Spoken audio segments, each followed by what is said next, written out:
The KOE watershed. A watershed is an area of land drained over water. This water system has undergone many anthropogenic changes in the past. Its features today show little resemblance to its features historically. This was evident to me after making models of the historic flow and the current flow of the KOE watershed. KOE stands for the Kissimmee River, Lake Okeechobee, and the Everglades. I got the experience of going out on the Kissimmee at Riverwoods, and I learned that the Kissimmee was once a meandering, winding river. But in 1947, the Army Corps of Engineers channelized the river by making it straighter, deeper, and wider for flood control. This was given the name the C-38 Canal. As Kathy LaMartina from South Florida Water Management District put it, the Kissimmee was channelized so water could leave the river quickly. Lake Okeechobee's historical flow has been altered due to flood control as well. Water is released from Lake O out to the St. Lucie and Caloosahatchee rivers.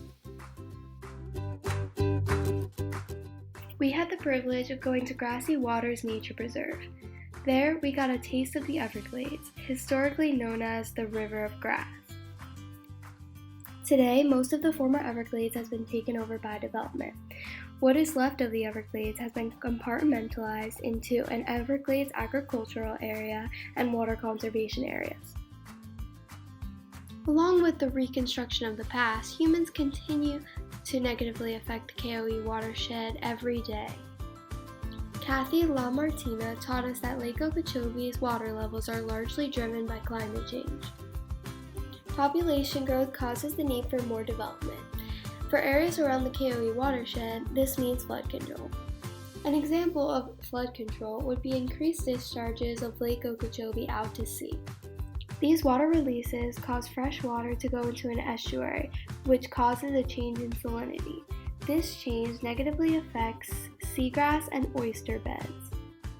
Also, we contaminate our own water supply. The 2014 Water Quality Report for the City of West Palm Beach gave a list of contaminants and their likely sources. Human sources include things like corrosion of household plumbing systems, leaching from wood preservatives, and runoff from glass and electronic production. A huge problem surrounding the KOE watershed is phosphorus pollution. This is caused by urban and agricultural fertilizer runoff. Fertilizer puts nutrients like phosphorus and nitrogen into the water. A process known as eutrophication causes algal blooms and lowers dissolved oxygen levels. This results in fish kill and poor water quality. My recommendations for future research would be geared towards water quality. The aspect of the KOE watershed that I would address first would be Lake Okeechobee. I would suggest focusing primarily on phosphorus since that is a major culprit in destroying our environment and threatening human health.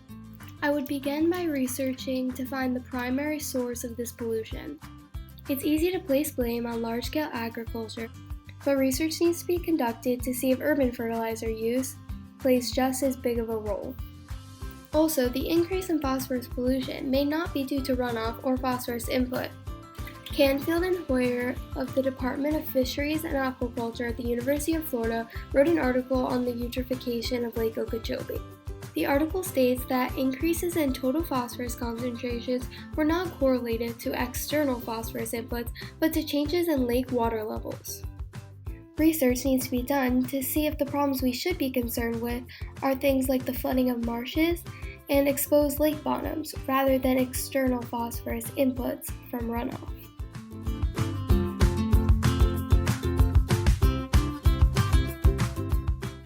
Everglades restoration has been organized into a comprehensive Everglades restoration plan, otherwise known as SERP.